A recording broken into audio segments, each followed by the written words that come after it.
for the hardest-hitting show in talk radio. The true progressive voice since 2012. This is Southpaws.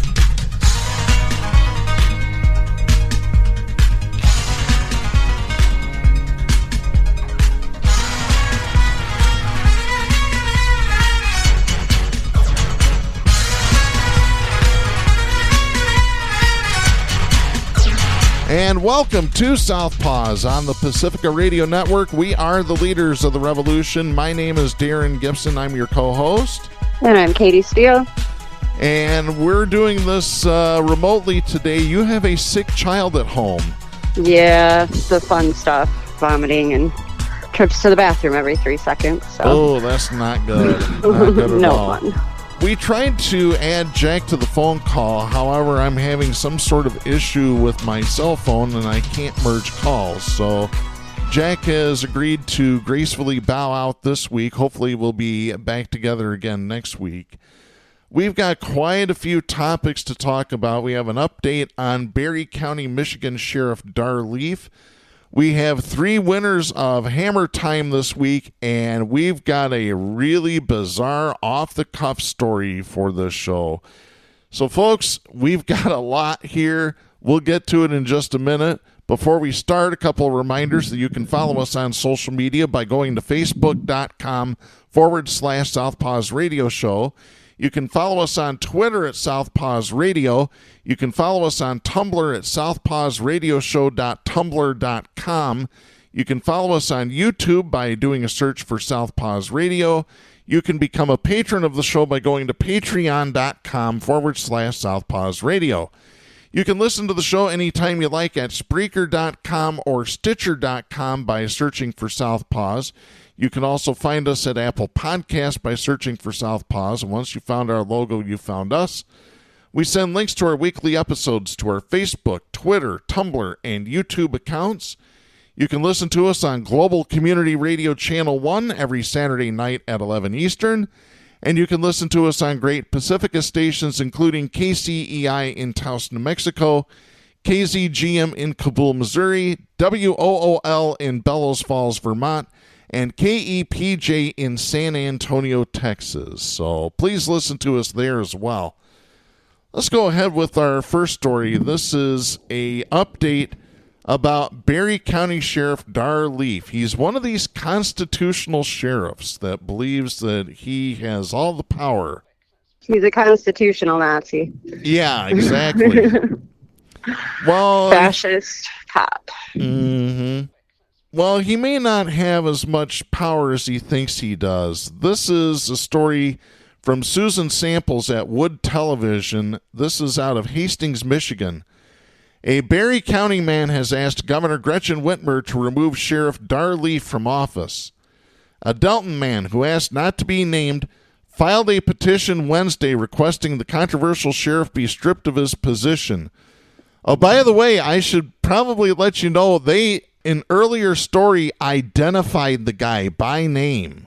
So he must have contacted them and said, hey, oh, wow. Take my name off of this.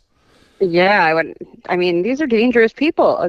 The militia groups that support Dar Leaf are not anybody I would want on my bad side. Absolutely. According to the email that he sent to the governor, he said this, quote, Leaf has and continues to abuse his power as sheriff and not effectively represent the citizens of Barry County, end of quote. He went on to list 13 instances of alleged misconduct by Leaf, including misuse of county funds to investigate non-existent election fraud and plotting to seize 2020 election materials and equipment. And those we've talked about on past episodes of this show. The Dalton man also accused Leaf of using county funds to travel to South Dakota to speak at the Freedom Fest. Additionally, he alleged that Leaf used a county vehicle to travel to speak at Patriot rallies and used county email to sell constitutional sheriff materials, whatever that might be. Sounds like his own marketing program. Now, by the way, this guy says he has documents to back up his claims. Here's what he wrote in the email. Quote, Oh, wow. Dar has become so extreme that even the other state constitutional sheriffs are distancing themselves from him. End of quote. Whitmer's office confirmed to News 8 that it has received a petition requesting Leaf's removal. Bobby Leddy, Whitmer's press secretary, explained the process established under Michigan law by which a governor can consider the removal of a county officer. In an email exchange with News 8, Leddy wrote, quote, "Once an individual submits a formal petition to the state for removal, it is sent to the Attorney General for review and recommendation. Only after the Attorney General makes a recommendation would the governor review the request." End of quote. Last year, Leaf challenged the validity of the November general election results, an attack swiftly shut down by a federal judge. Earlier this month, he posted on Facebook about the forming of a posse. While a law professor acknowledged in a conversation with News 8 that Leaf has the power to do so under common law, he described the concept of a posse as, quote, obsolete in this day and age, end of quote. So there's the update on Dar Leaf. Yeah, crossing my fingers he gets a boot. Yeah, me too. We've been calling for his removal on this show for several weeks now, and I'm hoping that this finally happens. Yeah, it's out of control, so he needs to be taken down for sure. Yeah, because the only other way to remove an elected sheriff from office is through a recall election, and I'm sorry, I don't trust the voters in Berry County to do the right thing. Because that's some heavy, not at all. Heavy maggot country down there. Yep. Yeah. Oh, and speaking of, geez. Where do we want to go from here? I know you wanted to talk a lot about COVID stuff. Well, I mean, I'm over the, hearing about it myself, but I'm a little concerned just about the recent narrative from a lot of the people that work in the medical field. It seems like it's being pushed by the media. It's being pushed on social media through these Moms Against Action groups. And they're really targeting the certified nurses assistants, these people with these short, 1-2 year nursing programs that have been held up as heroes, since for the last 2 years and treated like they're the most brilliant and courageous and sympathetic people on earth. Well, now they've been targeted with all this anti-vax, anti-government stuff for the last 4 months, basically. And now just yesterday or the day before, they came out and said that all the CNAs and elderly care assistants are going to need vaccinations to come back to work. And they are hitting the ceiling. I have several Facebook friends who are in this field who are really upset that they have to be jabbed. These are the same people that were taking care of 15 to 20 sick old people last year. And, really worried for their own lives. Mm-hmm. But this year, they cannot even be convinced to get a vaccine that's available to save them. So I'm a little nervous. Yeah. So I don't see this turning out well. So, in your opinion, do you think they've been brainwashed by this right-wing narrative? Yeah, I think that I wouldn't say brainwash is necessarily the word. I think manipulated. I think that brainwash was something that we would use before we understood the capability of these technology companies to take every move we've made and every thought we've had and to put them into a computer and decide what we're going to do next. Because when you have that kind of capability, it seems weird to even say brainwashed because that insinuates that the people were weak or not smart. In reality, look what we're up against here. It's basically computer programs that know how to trigger us personally. Mm-hmm. And it's working. And so if it's working in this sense, imagine the possibilities, and that's where my head has been lately. So when I keep seeing all these stories come out and people are really getting into it, over whether they're pro-vax or anti-vax. And it's the fight itself, I think, that scares me the most right now.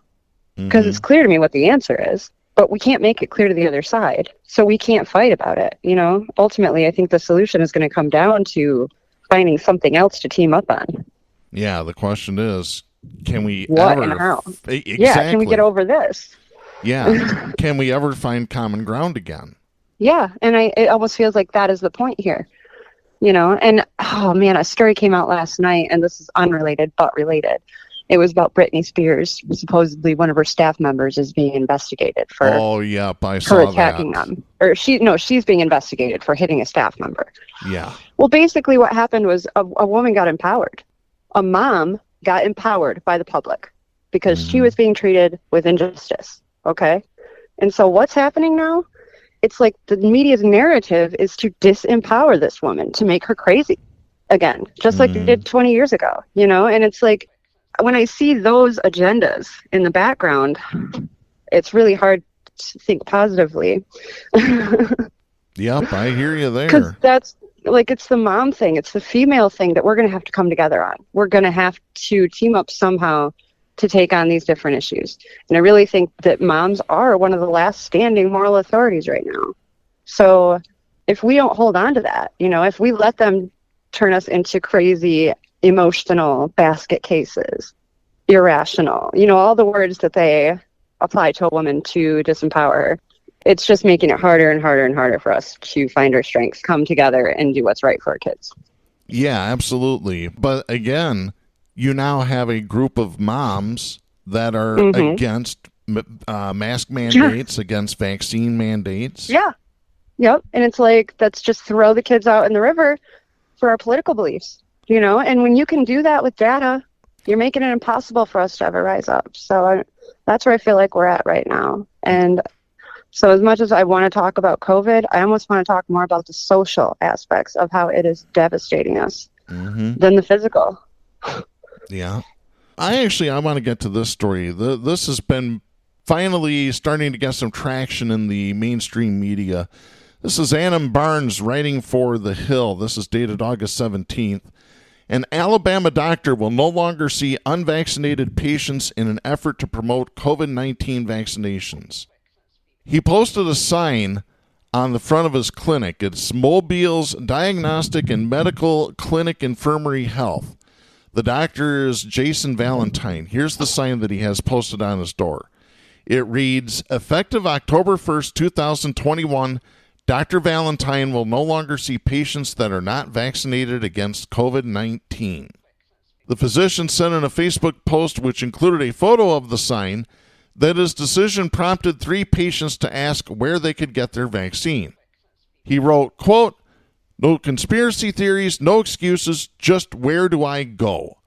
If they asked why, I told them COVID-19 is a miserable way to die and I can't watch them die like that. End of quote.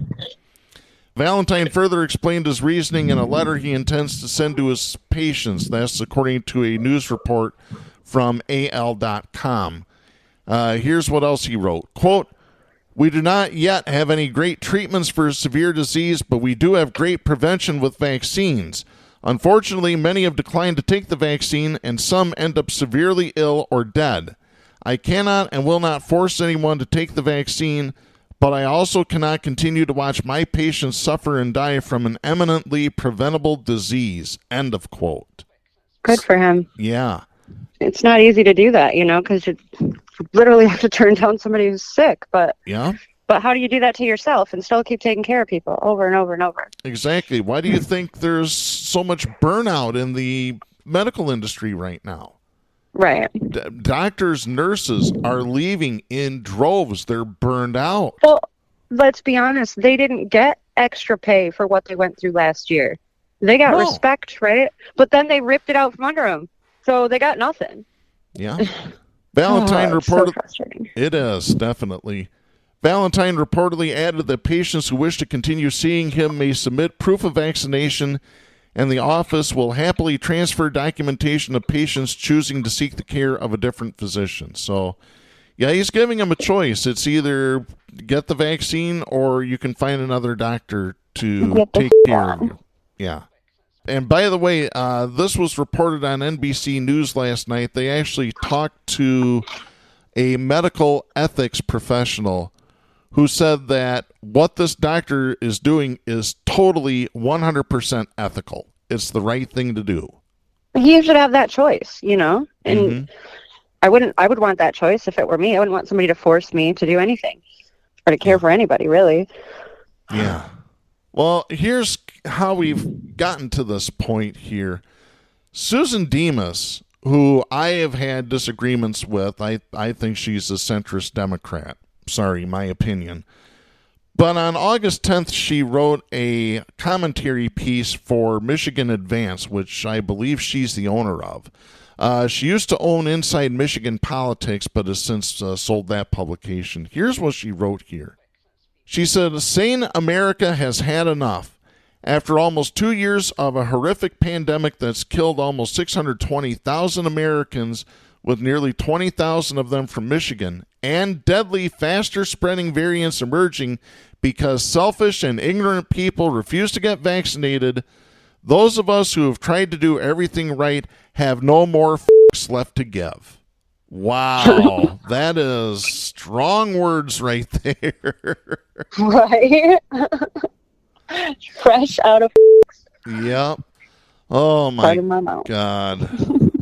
Anti-vaxxers, COVID conspiracy theorists, and right-wing politicians have made the pandemic far more hellacious than it ever needed to be. We have been lectured endlessly by pundits and attention seekers on social media that we mustn't ever make them feel bad about their awful choices, no matter how many public violent scenes they cause over health rules, heavily armed protests they organize to intimidate us, and how much the death toll soars. Their feelings have been deemed more important than the health and well-being of our families because somehow if we kowtow to the worst people in our society, a few will supposedly be nice enough to get vaccinated or wear masks. Nope. If you refuse to get vaccinated, and this goes double if you are someone with enough of a platform to influence others, you are to blame for the fourth wave. You are the reason why more children are being hospitalized. So spare me your family values bloviation. You are why good people who have done their part and gotten their shots are getting breakthrough cases. I am tired of sugarcoating it. I am tired of the perennial hectoring to both sides of the pandemic like we mindlessly do with political coverage. Hey, she ain't wrong there. Oh, That's true. That's true. We do that with political stuff. But at the same time, it's so easy for us to just act like everybody, to believe that everybody is stupid and crazy. And they're not, Darren. Mm-hmm. They're not. They're human. It's half of humanity. It's the half we need not to all die together. Well, so it's like, yeah, we can keep coming out and saying how dumb they are. I'm sure we will, because it's hard not to. Yeah. But what good is it doing us? Well, because they aren't the problem. The people with the data are the problem. They're targeting them. These people aren't smart enough to be the problem. Well, that's the thing that kills me. These are people that aren't questioning things. They're not looking at things. They just believe whatever is being told to them off the Fox Propaganda Channel, Newsmax, and OAN. Right. And they're not smart enough to logic with. So at this point, like, just insulting them is just shooting us in the foot. Like, I don't know. I feel like we have to find a better way. As much as I agree, we keep showing them how they're dying. We keep showing them everything, and it's not changing their mind. But what way do you change? Yeah, like you said, what way do we change their minds? That's it. We got to find something else. We can't even make it about this, I think. But what? What do you make it about? It's got to be about the only thing that they care about is self-preservation. So it's got to be about their own self-preservation. And if they don't believe that the vaccine is going to help them, then they got to believe something else we can agree with them on. But if we don't find an inroad somewhere, there's no getting in. There's no saving any of us, because what's going to happen? This is going to keep mutating. It's going to keep getting worse. And the vaccines aren't going to work then. And then what's going to happen? They're going to be pointing at us saying, see, we told you. We told you. That's and we're going to be saying, see, we told you. We told you. And then we're all going to die. Yeah. I'll just so say that's where I'm at. I'll just say it right here. There are some people you just need to leave behind. They're never going to get it. But no, that's not it. That's not it. That's not how it'll work. We can't leave them behind. They're going to die and we're going to die. All of us. Because it's going to mutate and vaccines will not work forever. They won't. So it's like right now is our only chance. We're just going to tell our listeners right now, if you haven't heard of the Lambda variant yet, get ready, because it's raging in Peru right now. And there are more. There are more after that. They know what's going to happen. I read up on what would happen if it went down like this 2 years ago when this first started. And it definitely can keep mutating beyond the fact, beyond the point of any vaccines helping us. And I ultimately believe that is the only way the top 1% will manage to survive is by getting rid of most of the population, because they've destroyed everything. Yeah, but So they're I but they're really still feel going like to need that's ultimately they're the still point. going to need enough people to do their dirty work for them because they don't Well, and I think want to that lift a only is in finger. a couple of 100,000. When we start talking about numbers, Darren, I don't want to count on that, you know? Well, I'm going to look at it from this standpoint. How are they going to be able to control it? Because we've seen what happens when the United States meddles in other countries' affairs. I'm not even talking COVID right now. Uh-huh. So you think how would they be able to control? What are they going to do if they can't control what happens when we interfere in other countries? How are they going to control something that's nature, an ever-evolving virus? They don't need to control it. They just need to keep us from controlling it. They need it to evolve, to kill as many of us as they can. That's it. There's a lot of people on this planet, and if they want the resources that they're going to need to make it any more time, they got to get rid of most of us. These are facts. I'm going to continue the piece here. The 40% who can't be bothered to get jabbed because they know more than doctors or they understand freedom better than the rest of us or just know that the magnetic 5G is going to be injected in their veins are why people continue to needlessly die. And they are why life continues to be hell for the rest of us. Are they, though? To be honest, those people really didn't affect me until now. Mm-hmm. Susan continues in her opinion piece. Yes, there is a political divide in vaccination rates, and Republicans are on the wrong side of it. Let's stop denying the obvious or making excuses for a party whose pandemic response has been a mix of crass pandering to their base and sociopathic stupidity. Absolutely true. He's But who's coddling to him, though, I guess, is what I'm wondering. Mm-hmm. Like, people are either agreeing with them or they're condemning them. But I don't know who's actually condemning or coddling the ignorance at this point. Yeah. I'm going to skip around a little bit here. She says, but the dream of post-COVID normalcy is fading fast as Delta and other variants have ripped through our country, even infecting some of the vaccinated. That's also threatening our economic recovery, which is why you're seeing corporate America step up with major companies like Walmart and Google finally issuing vaccine mandates. And like clockwork, grandstanding dimwits in the Michigan legislature are debating GOP legislation outlawing vaccine passports on the heels of Senate Majority Leader Mike Shirkey, Republican of Clark Lake, and House Speaker Jason Wentworth, Republican of Clare, giddily leading the charge to snatch away Democratic Governor Gretchen Whitmer's emergency powers. They have plenty of company, with GOP Texas Governor Greg Abbott banning schools from issuing mask mandates, while GOP Florida Governor Ron DeSantis has been busy tying local government's abilities to fight COVID too. Let's be clear, vaccine passports should have been mandatory from the jump. Counting on people to do the right thing has worked for most people during the pandemic, but there are millions who have proven they could care less about keeping others, or even themselves, alive. Again, this is selfishness. So I've said selfishness is going to kill this country. I might be right, literally killing this country. I think a part of it is selfishness, but I think it's the desperation for self-preservation too. And, for us, it's like, I'm selfish when I want other people to get their vaccine, when I want other people to get their mask, because I'm worried about myself and my own damn kids. I don't care if that's a good selfish or a bad selfish, but it is what it is. I'm doing it for my own, my own good. And that's what these people really believe too. And I agree with you that they're wrong, really wrong. But I'm just trying to look at the big picture and a solution here. And I feel like we're playing into their hand. And we have to find something better, and I know it doesn't seem like there's anything. I don't know what to do. Spend every day trying to figure out what to even think about tomorrow. Yeah. But it's the way we're going just seems so wrong. I don't see a good ending. I'm going to skip down a little bit here. Knuckle draggers do not deserve veto power over our safety. The only way we will make COVID an occasional nuisance instead of a mortal threat to everyone's health is with vaccine mandates for everything from school to concerts to travel. I agree. How did we get to the point where the proudly ignorant wield this much power anyway? Well, in my more than 20-year career in journalism, there has been one constant. You are never, ever to make people who are loudly anti-intellectual, knowingly spew lies, and publicly pat themselves on the back for it, feel dumb. That is the sin of elitism, and there's nothing worse, you see. Even casting the argument in positive terms, like lauding the value of higher education, is considered looking down on nice folks who insist that the earth is flat, and their theories should command the same respect as those of Galileo. Who does she hang out with? Like, where is she seeing this kind of convo? Because I have never seen anybody treat a flat earther like they were just a nice, wrong person.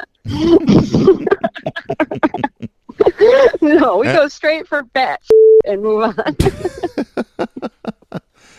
I don't know. Oh, we're told there's nothing worse than living in liberal bubbles, even though those in the media and on the left are obsessed with trying to understand red state America. But you know what? Living in a blue enclave is a pretty great way to survive a plague. I don't know if I agree with her there. Right? I mean, well, listen, if you were a centrist Democrat, you'd been feeling pretty comfortable through this whole plague too, Darren. But, it was a little harder on us poor folks. You got to be elite to experience a really good pandemic. Yeah. Nobody yells at you for wearing a mask at the gas station. Schools actually care about our kids' safety. Officials aren't trying to score political points off of our misery. Where does she live? Because that's not happening for me. Lansing, I think. Wow. And so when I have taken publications to task for knowingly printing lies about COVID-19, particularly from GOP leaders who know exactly what they're doing, the reaction is always dreadfully boring. A seasoned journalist, Reed White and male, takes it upon himself to lecture me that I know nothing of journalism, even though I've run 2 publications and they typically have run none. And people must be trusted to make up their own minds and sift between facts and BS. How's that working out as we're facing another fall and winter trapped in our homes as unvaccinated, propelled variants crash across the country? After this much unneeded agony, I'm done coddling the craven and crazy, and I know I'm not alone. Well, I'm just going to go ahead. I'm going to go ahead and take this counterpoint here because I'm pissed too. Okay, I'm really mad because this shouldn't still be happening. This shouldn't be an issue, and we should not be counting on other people's intelligence or choices to save ourselves, right? Mm-hmm. So here's the thing. I can blame Republicans and I can scream at the stupid anti-vaxxers all day. But I still believe that Governor Gretchen Whitmer could have slowed down the pandemic, that governors across the nation, not just her, that the president himself, if it were anybody capable, could have done this. But since it wasn't, we could have done this on a governor level. And we could have eradicated COVID in Michigan in 2 weeks. We could have. I've discussed it on the show before. We could have closed down everything but Walmart and Costco, left their pharmacies and their gas stations open, given all the profits to their employees. Nobody leaves except to go to those places. You leave by the block. You have everybody scheduled. In 2 weeks, we would have been back. We could have shut down travel. We used to do this in wartime. Yep. They let this happen. They let this happen in order to save our economy. For what? At the destruction of humanity at this point. So I'm not giving anybody a pass. Let's clarify. It wasn't for the economy. It was for the rich owners of this country. That's right. Yeah. Yep. And it was the pharmaceuticals. It was the healthcare providers. It was the insurance companies. It was the big oil. It was the construction projects they had to work on. Yep. The pipeline. Everybody had to get back to work. For who? The 5 people that sat at home, never risked getting sick, never lifted a finger, and made billions while people died. Look at how much money has been made in the grocery industry since this pandemic. I know. It's insane. Mm-hmm. So, yeah, thank you, Meyer. Walmart. Don't get me. Yeah, but I mean, Meyer in West Michigan is actually our state rep. Like, absolutely. That is the definition of oligarchy. Like, what is wrong with us? Yeah. That we're still pointing fingers at each other, Darren. Like, we have a local we have a local grocery representing us in Congress, and we have a local steakhouse chain owner representing us in Lansing.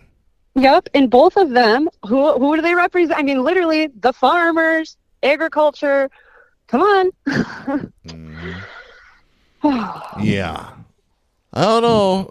People need to start waking up. A lot of people need to start waking up. I don't know. I think we're too late at this point. They need to, we need to, like, wake them up, zap them with some, like, 12 years maturity and some education. Can we stick that in a vaccine? Because if we could just, like, there's a whole bunch of stuff they need. If we could just shoot them up with that real quick. Is there room for all that next to the microchips and everything? If we call it Regeneron and put Trump approved stickers on it, I bet we could get them to line up. Oh, God. Yeah, probably. I think you're right there. Oh. And speaking of it being too late for some, I have this story. This is Mike Stunson writing for the Charlotte Observer and Tribune Media Services. This is dated August 18th. Jimmy DeYoung, a Christian radio broadcaster who questioned the COVID-19 vaccines, died Sunday following a short battle with the virus. He was hospitalized with COVID-19 on August 7th. According to the Chattanooga newspaper, he died from the virus 8 days later. DeYoung operated Prophecy Today, and his radio program was heard on more than 1,500 stations worldwide, according to his website. A Facebook post on his account said this, quote, Judy, his loving wife and companion in ministry for over 60 years, was by his side until the very end. He is survived by a large family who loved him dearly. We covet your prayers at this time. End of quote. He was 81 years old, according to the Gospel Opportunities Radio Network. On his show, which was called Prophecy Today, he gave updates on Middle East news, quote, and explains how that relates to God's world in the prophetic perspective, end of quote. One of his frequent guests, Sam Rohrer, said on DeYoung's show in February that the COVID-19 vaccines had potential problems and said they wouldn't deliver on the promises national health leaders put forth. DeYoung asked Rohrer, quote, could this be another form of government control of the people? End of quote. Rohrer agreed. When Rohrer finished his conversation about the deceptiveness of government officials related to the vaccines, DeYoung called it, quote, very, very important information, end of quote. In December, as the vaccines were beginning to roll out, DeYoung asked a guest if the vaccine, quote, could be tied to the mark of the beast in Revelation 13, end of quote. It's unclear if DeYoung received a COVID-19 vaccine. His wife also caught the virus, but a post earlier this month said she was at home and improving. In addition to his radio sermons, DeYoung spoke at churches throughout the United States. He was scheduled to speak in Alabama, North Carolina, and Wisconsin during September and October.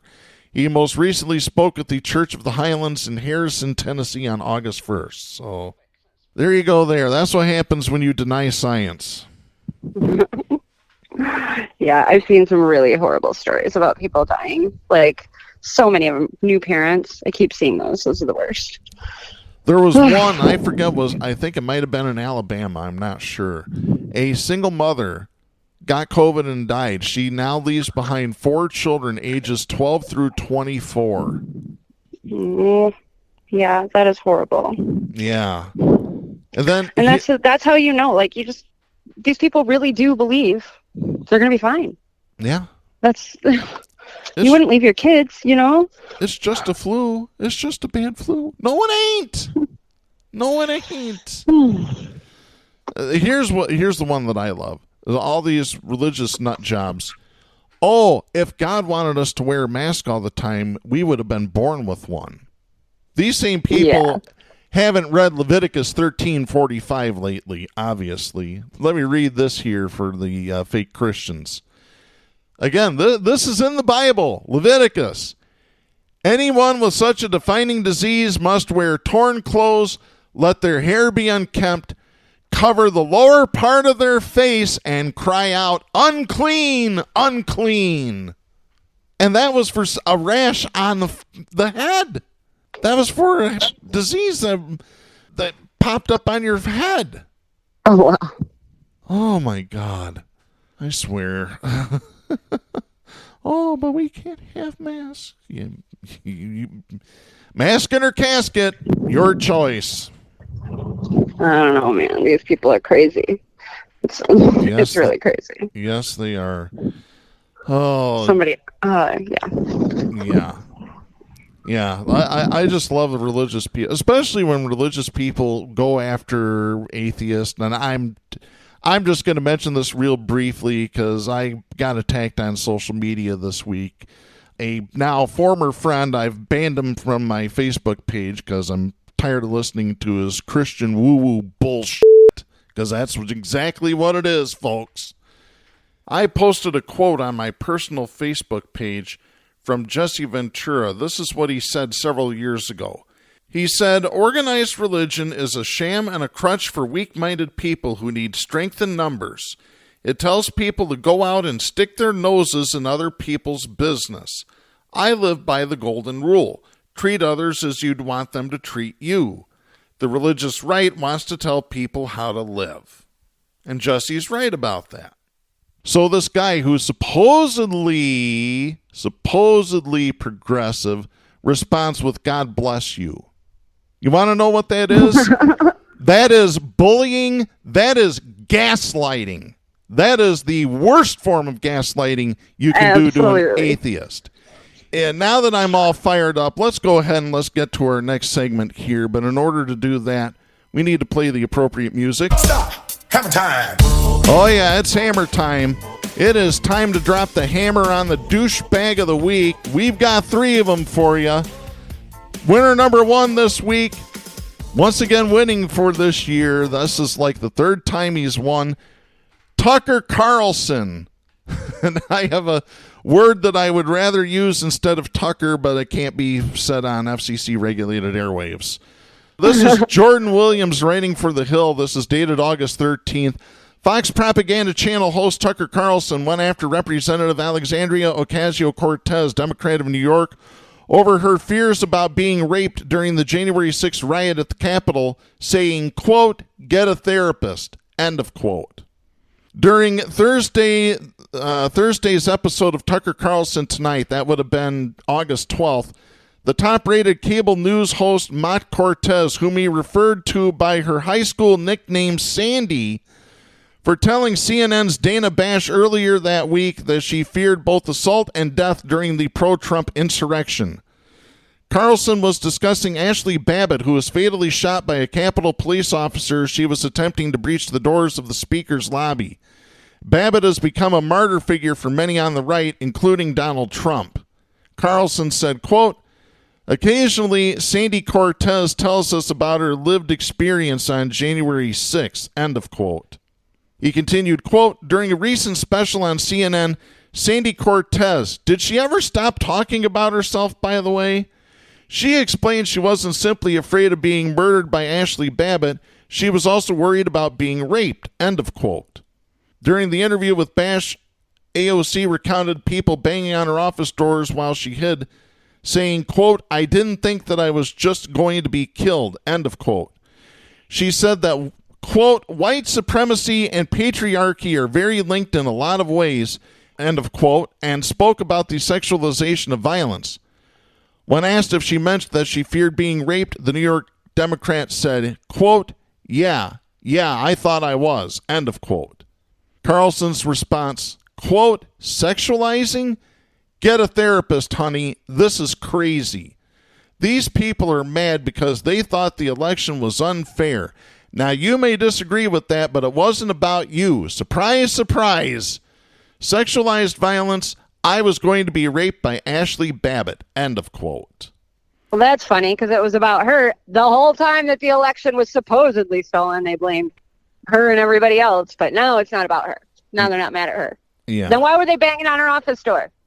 Yeah, exactly. And how many people, I mean, when is rape a proper punishment for angry people? When is that the right thing to do? When should somebody expect to be raped?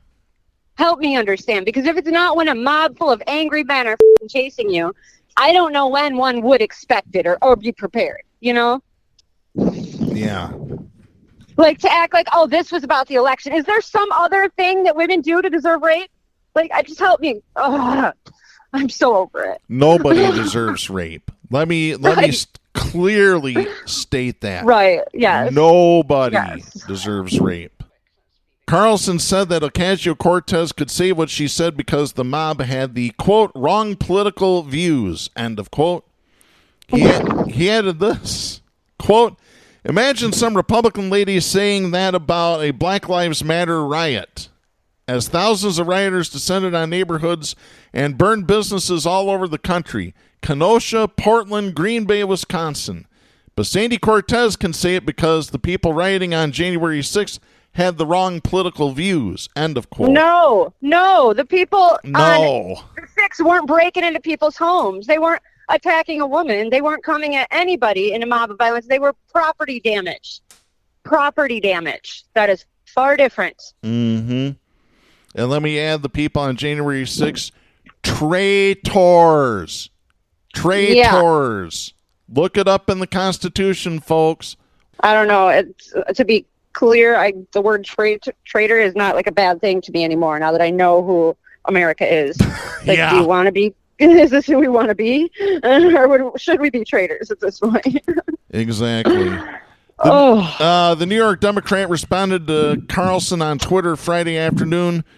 She said this, quote, I couldn't care less about what this talking inferiority complex has to say, but I do feel for the women and survivors in his life who now see they wouldn't be believed or safe with him. Many survivors of assault don't tell family, friends, etc. because of how they see others treated, end of quote. Yep. She's absolutely correct on that one. Yep. Oh, so Tucker Carlson, winner number 1 this week. Winner number 2 is Ryan Bartles. Who? Right. I have this story. This is Jack Beresford writing for Newsweek. This is dated August 17th. An unmasked man filmed yelling in the face of an elderly woman on a busy New York City subway train has been identified as 27-year-old Ryan Bartles. A video of the angry tirade was posted to Instagram and Twitter on Monday in an attempt to try and identify the man filmed in the clip. The video sparked a massive search across social media to try and find the man recorded verbally abusing a woman wearing a mask. By the way, an elderly woman. Not that it matters her age. Unbelievable. Bartles' identity was first uncovered on TikTok after a user issued an appeal for information. That request was taken up happily by another TikTok user who revealed Bartles' name and other background details, along with the fact that he was recently employed by CarMax. The TikTok user also confirmed that she had been in touch with CarMax to tell them about the contents of the video and had also contacted Bartels' mother and sister. That's what I'm talking about. Go straight to mom. Go straight to mom. That's right. Filmmaker Michael McWhorter then took up the mantle on Twitter with a short video detailing all the information gleaned about Bartles, including his employment at CarMax. That video prompted CarMax to issue a statement on Twitter regarding the matter. According to Bartels' LinkedIn page, which has since been taken down, gee, I wonder why, Bartels worked as a product manager for CarMax based out of Richmond, Virginia. In the wake of the discovery, CarMax posted a series of tweets appearing to confirm Bartles was the man in the video, while also noting he no longer worked for the company. Quote, we've been made aware of a concerning video. This individual has not worked for our company since May 2021. At CarMax, we value treating everyone with respect, and this behavior does not represent our values. End of quote. The video begins with Bartles standing over the woman, smiling at her as she tells him, quote, I wish the police would give you a $50 fine. End of quote. She stood right up to him. Right? Go ahead. I'm just saying, I wonder where he works now. Richmond, Virginia is a pretty heavily government state or city. Exactly. Lots of feds in Richmond. Oh, gross. And for that matter, lots of private contractors who do business with the federal government. Exactly. Yep. Under New York City mandates, anyone found on the subway riding without a face mask faces a $50 fine. Unperturbed, Bartles leans further forward, telling her in a sarcastic, high-pitched voice, "I'm so afraid," while a bearded, unmasked man in a red T-shirt and backwards baseball cap watches on. At one point, Bartles appears to shoot a glance at the other man in the hat, suggesting they may be traveling together. Despite the intimidating circumstances, the woman stands her ground, responding to his remarks with a polite request of, quote, "Please get away from me, sir," end of quote. That request falls on deaf ears, however, with Bartles instead opting to begin loudly chanting 1776 and pumping his fist in the air. At this point, the second man in the hat takes a seat on the subway while Bartles continues his chanting. Eventually, the elderly woman stands up and, pointing at the man, tells him to, quote, "Respect your elders," end of quote. This lady.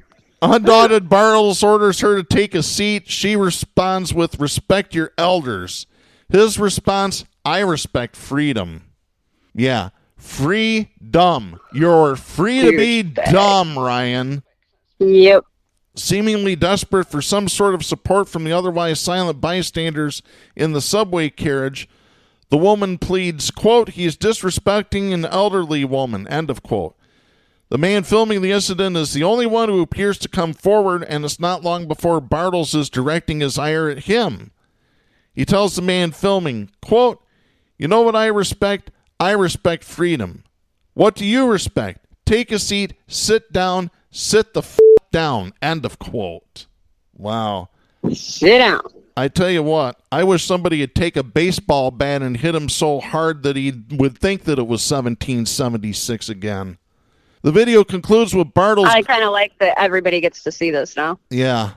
The video concludes with Bartles glaring at the man behind the camera who continues to film even after he is sat down. According to the original poster, the incident occurred on the Q train in the Upper East Side of Manhattan. Gee, that's appropriate. I missed it. I was just on that train. The Q train, yeah, that's where all the Q-Coos go. Despite Bartles... Oh, that's funny. That's really funny. Oh, I couldn't deadpan that one. Sorry. Right? It's perfect. It didn't occur to me when I was on it, but they weren't riding. So. Despite Bartles' aggressive behavior, the man who filmed the video said no one else intervened in the incident, which shocked many on social media. Lots of people commented that they were unhappy that nobody else intervened on behalf of the woman.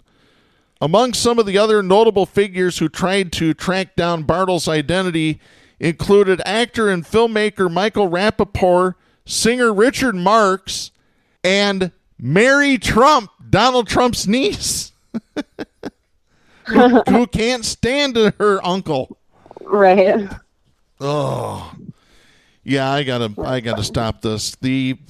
So Ryan Bartles, winner number 2, winner number 3 this week. Richard Meekum, the owner of Rich Broadcasting in Idaho. This is Inside Radio from August 19th. Rich Broadcasting, the owner of 15 radio stations in Idaho, has canceled its membership in the National Association of Broadcasters due to the trade group announcing a COVID-19 vaccination is required for admittance to its fall convention in Las Vegas. Meekum told the NAB, quote, "People's medical choices should be their own business," end of quote. He added in the email, quote, "Please do me a favor and cancel our NAB membership for Rich Broadcasting effective immediately. If the NAB has become so political that you are willing to exclude those who have made a decision that is contrary to the Biden narrative, then I don't want to continue being a part of it. Not to be overly blunt, but this decision is total bullshit," end of quote. It has nothing to do with people dying, just the Biden narrative. Mm-hmm. Meekum's email included numerous attachments and links. By the way, he sent a copy of this to Inside Radio, which is why they know about it. He wrote, quote, "I would like you to read the attachments and view the links and then explain to me why you have to be vaccinated in order to attend the NAB convention. Does anyone at the NAB do their own research before making a decision like this? Or is the NAB committed to driving the Fauci-Biden fear narrative?" End of quote. Well, it looks like somebody's being political, and it ain't the NAB. Sounds like it's this Richard Meekum. Project much there, Rich? Wow. Yeah. So there you go, folks. So to Tucker Carlson, Ryan Bartles, and Richard Meekum, congratulations. We have this message for you. Don't be a douchebag. That's right. Y'all three need to stop being douchebags in your own special way. God. Oh, they're special, all right. Yeah, exactly. Real quickly, we want to mention what's happening in Afghanistan here. I just want to say this, and Katie, I know you have some words to say as well about this, but for everybody blaming Biden for this, let me just remind everybody who invited the Taliban to Camp David. Wasn't Biden. It was Donald Trump. Well, who built the Taliban? Who empowered them? Exactly. This was us. This All was of it. us. Exactly. We wanted the rare earth metals and the oil. We got it, and they're leaving. Mm-hmm. And that's it. That's the bottom line. And if we think that our government cares any more about us than they do them, we're kidding ourselves. Mm-hmm. This has been going on, 43 years now? That we've been interfering in Afghanistan either covertly or overtly? Yep. At least that's documented. It's probably longer, Yeah, probably. And before us, it was the British. Oh, I know. Still is. It's just the British in the form of us. Yeah. So now they don't blame the British. Yeah, that's very true there. That's what America is, honestly. I think we just saved Britain. Yeah, there you go. We're their fall guy. Yeah, exactly. Oh, God. I've got two off-the-cuff stories here I want to hit. Some of you that are getting ready to eat, you might want to stop for a minute here. Both these stories come out of Michigan, by the way. The first story was published by WLHT Radio in Grand Rapids. This was dated August 16th. Every other day there's a story about someone refusing to wear a mask in a place where asked, but this guy took it to a whole other level when trying to visit a West Michigan hospital. A video was posted to TikTok and shared on Reddit. The video shows a man urinating on the hospital sign of Spectrum Health Community Hospital in Zeeland. Based on the caption of the video, it seems as if the man and the person behind the camera wanted to visit their daughter at the hospital, but were turned away for refusing to wear masks. In response, they showed just how angry they are by resorting to peeing on a sign. Yeah, because that's how we handle situations as adults. By the way, the video has been removed. I don't know if TikTok removed it or if the person who posted it has removed it themselves. You would think that you would respect a hospital's rules to protect patients and your sick child. What I find ironic is the caption calls the doctors fake, yet they chose to trust those same doctors to take care of their daughter. Absolutely unbelievable. So because the hospital tells you to wear a mask, you get mad, go outside, and urinate on their sign. Stay classy, West Michigan. Wow. I just can't. I can't even imagine. Yeah. I could be controversial and say some of these parents need to have their children taken away from them. Let them experience what the indigenous people have experienced for the last 150 years. We already talked about that, exactly. We need to just go start rounding up the babies. Yeah. The racists, the anti-vaxxers, all of them. Somebody should save these damn kids. Yeah. Here's one more that needs saving. Folks, I can't believe this is actually a true story, but it is. This is Emily Craig, who is the health reporter for the Daily Mail Online in the UK. But this story comes out of Lansing, Michigan. By the way, thanks to our longtime listener, Pat, for sending the link to the story here. Listen to this, Katie. A 30-year-old man shoved 6 kidney beans inside his penis for sexual pleasure, but they ended up getting stuck. Wow. Well, that sounds like a good time. Oh, God. Is that where the phrase flicking the bean comes from? Is that really? Could be. Oh. Didn't make sense to me till now. Oh, God. The unidentified man wanted to express the beans. I think they meant to say expel the beans during ejaculation. Did they say espresso them? Express the beans. Espresso. Yeah, there we go. I could use some coffee right beans. now. Yeah, let me try this again here. I can't believe they got this wrong. The unidentified Michigan man wanted to expel the beans during ejaculation, doctors revealed, but his goal of shooting them out with natural emission failed, prompting him to try to pluck the beans out using tweezers. Oh my God, stop! The man's attempts failed and he went to the hospital where he also told medics he had difficulties urinating. Gee, I wonder why. I wonder. He confessed that he had engaged in the sex act before, but had never attempted to utilize this many beans. This is according to the journal Urology Case Reports. So this is now made a medical journal. Oh my gosh. It was fine when I just did 3 of them, but this time I had to go big. Yeah, go big or go home, right? Go big or go to the hospital. Exactly. After performing surgery to remove the beans, the patient made a full recovery and was discharged. Dr. Margot Dennis, who treated the patient, said putting objects in the urethra has intrigued urologists for years. Reasons for doing so can include sexual stimulation called sounding, mental illness, and even sexual assault. But it's often hard to work out why someone has put something in the urethra due to the taboo nature of the topic, the medic said. The report stated the man tried to take the beans out of his urethra through natural emission and using tweezers, but was unable to. Emergency department staff at Sparrow Hospital in Lansing also tried to remove the beans without success. A CT scan showed he had 6 beans in his urethra, which were 15 millimeters by 7 millimeters each. Urologist, God. Yeah.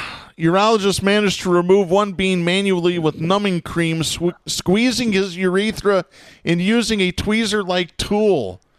Imagine being the doctor. Like, you should be making way more than that if you got to give this dude a hand. Yeah. But because it was so tricky to remove, the following day an operation was carried out to remove the remaining 5 beans. Medics took them out by stretching the man's urethra open and inserting a tube to pass surgical tubes through. They used graspers, a long metal tool with tweezers on the end, and a basket that can scoop objects up in one piece. 4 of the beans were found in the bulbar urethra, a spot around halfway between the opening of the urethra and the bladder. 1 bean had made it into his bladder. Oh my God. He is apparently... So I guess it stays there, right? Like, they didn't go in the bladder, did they? I don't know if they did or not. They said that there was minimal trauma to his urethra. He was discharged the same day. This guy is very, very lucky. Yeah. And very bizarre. His doctor is not. Yeah, exactly. Not the guy I want to deal with today. Oh, God. Well, like, yeah, people got COVID, but let me get these beans out of your... Hey, it is Friday. It's Black Bean Soup Day over at Mr. Burger. There you go. Oh, I hope Jack listens to this show before he goes over there. Oh my God. Gosh. Folks, that's going to wrap things up for this week. We'll be back next week. I'm Darren Gibson. I'm Katie Steele. For Jack Prince and Kristen Cook, please support independent media and the First Amendment. The stations that carry Southpaws do not necessarily share the opinions expressed on the show. Southpaws is protected by the First Amendment to the U.S. Constitution and is copyrighted by Big D Entertainment. All rights reserved.